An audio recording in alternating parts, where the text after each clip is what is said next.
I could see no point in tying the net to the creepers on the rock.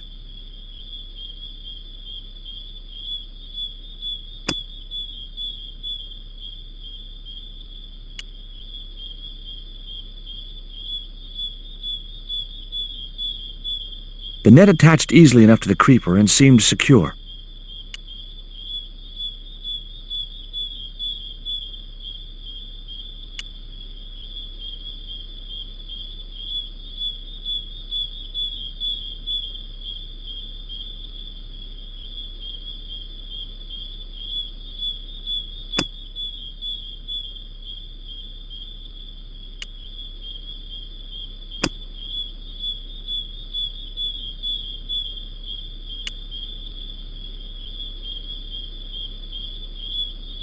Great. I'd created some sort of creeper marker fishing net assembly. Sometimes I terrify myself with my creative genius.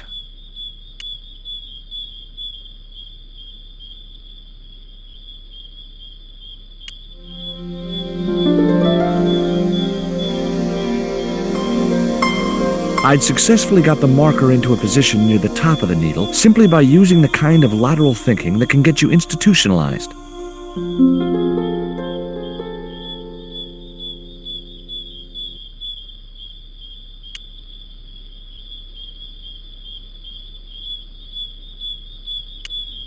That high up, the marker should be visible for miles.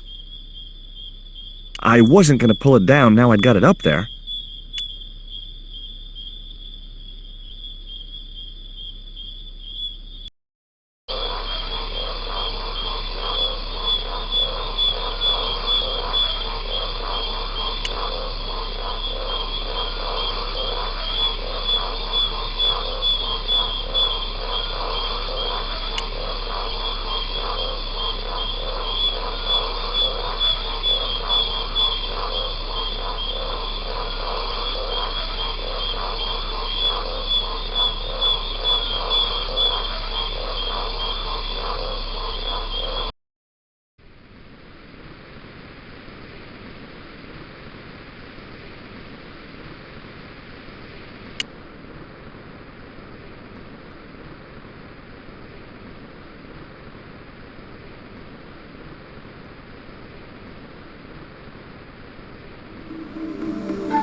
It was the marker which I had raised up the needle of rock.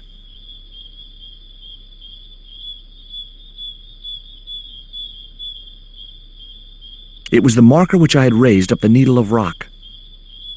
I could see the marker I had fastened on the rock down in the forest, and right in line with it, that had to be where Ketch had hidden his treasure.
I wasn't going to pull it down now I'd got it up there.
The Xibalba princess lay at anchor just below Tower Bridge. I knew I'd found the right ship as soon as I saw Pablo at the rail.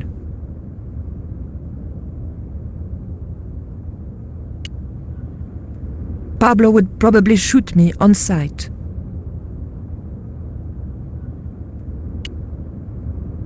It was the door to the boat's main cabin.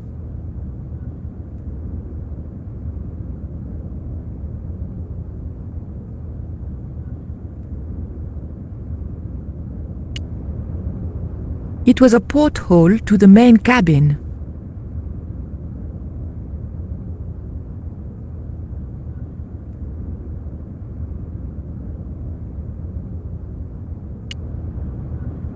It was the Tower of London, originally built by the French, naturally. I was too busy to play the tourist.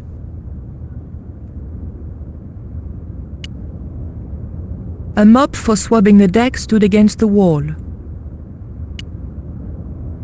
It looked like the door to some sort of utility locker. Metal hooks had been welded onto each side of the door frame.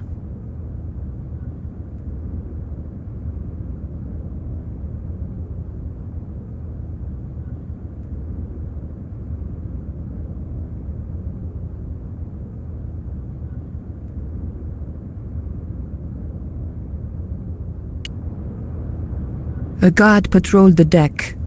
He was sure to be armed.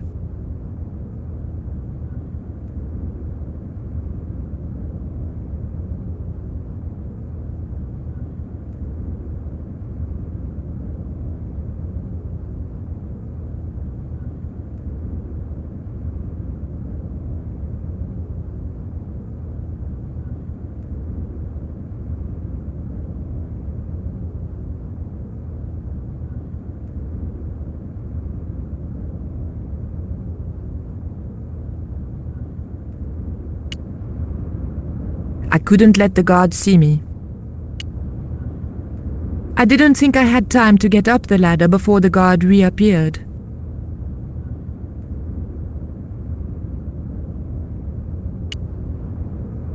I couldn't let the guard see me. I didn't think I had time to get up the ladder before the guard reappeared.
Got you!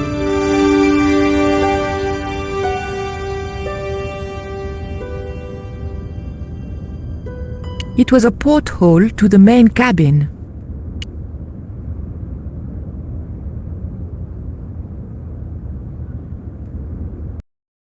But the collar woman was there. They'll know it was me. But you have the stone. The right stone, you're sure? Yes, of course, it's the jaguar stone. No possible mistake. Here it is. Karzac, please. The police will be looking for me soon. You're going to get me out of the country, aren't you? Stop your whining, Oubier. Do you have any idea what this stone symbolizes? I thought you just wanted it to frighten the natives. Fool. I intend to cast this stone into the sea. But why? It's unique. Exactly. With it gone, the Mayan priest's plan to destroy Tezcatlipoca cannot succeed. I can assure you that Tezcatlipoca is a mythical figure. Such a small mind you live in. Tezcatlipoca is real. I have seen him in my dreams. We have spoken of his plans for this world. We have spoken of your part in these plans. My part? He told me you would be useful. He told me how to crush your spirit by turning you to drugs. My wife died. You know that full well.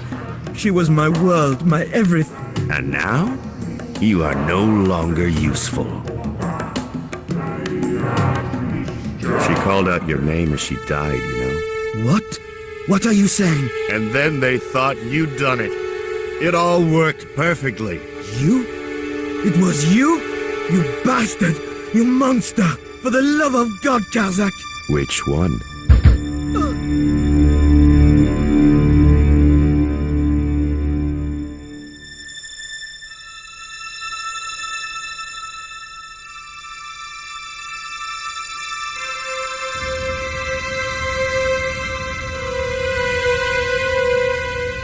Oubier lay sprawled across the table. There were no signs of life, but I checked that Oubier really was beyond help. There was no pulse. He'd gone to join his wife. It was the jaguar stone that Oubier had stolen from the museum. It was identical in size and shape to the coyote stone. A stylized carving of a jaguar decorated one side. We were going to need the stone to thwart Karzac. I knew Oubier would have approved. It was the jaguar stone, all right.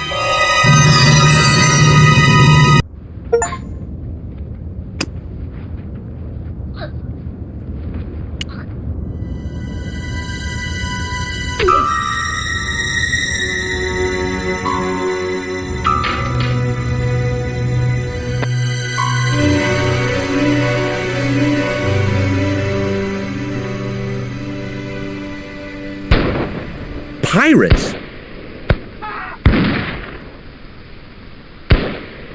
I was about to make good my escape when... Cut!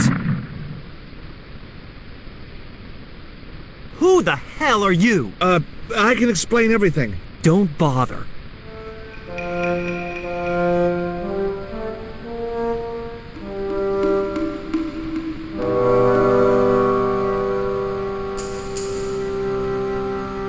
I'm sorry, I didn't realize you were making a movie. So who are you? Stobart, George Stobart. 2 B's and 2 T's. It's okay, Mr. Hawks. He wasn't in the shot. Hawks? This had to be Carlton Hawks, the newest enfant terrible of Tinseltown. I'd read about him.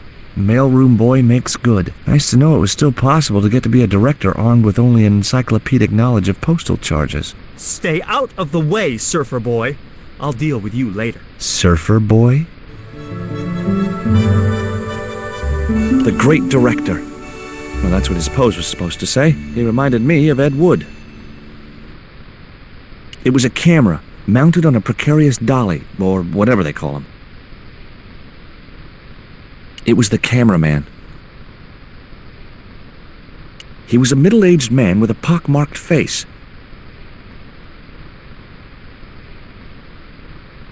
There was a pot of delicious-looking maple syrup on the table. It was a plate of buns. It was a pile of pancakes which were being devoured by the big guy. He couldn't get enough of them. It was a woman with huge boots and an impressive cleavage. The kid looked more like a common street punk than a movie star. For some reason, the makeup department had given him a liberal sprinkling of zits.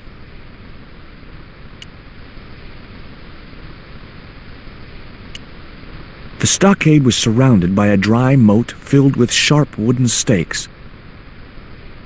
The drawbridge was up. I couldn't see any way of lowering the drawbridge, or any reason for wanting to.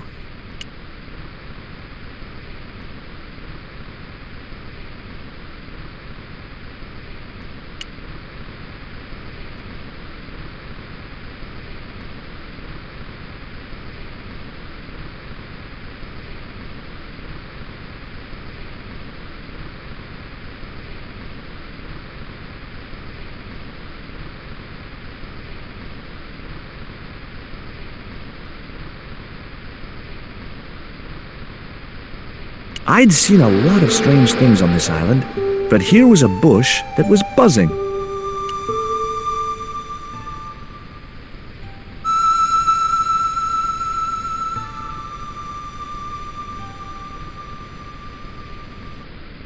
As I walked towards the bush, it started buzzing angrily.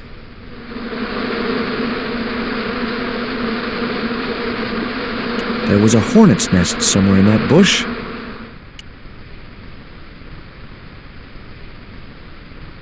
Now I knew why that bush was buzzing. Hornets.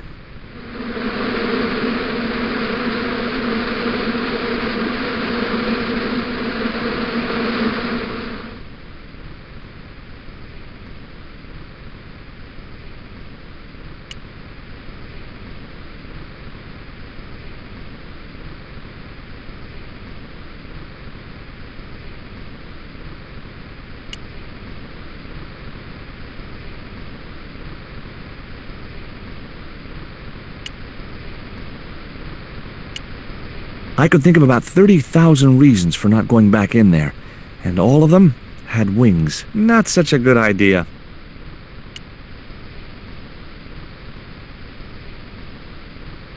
No way was I going to try and jump it. Those stakes looked real. It was a plank balanced precariously on a barrel. I wasn't going to upset Hawks anymore by tampering with his props.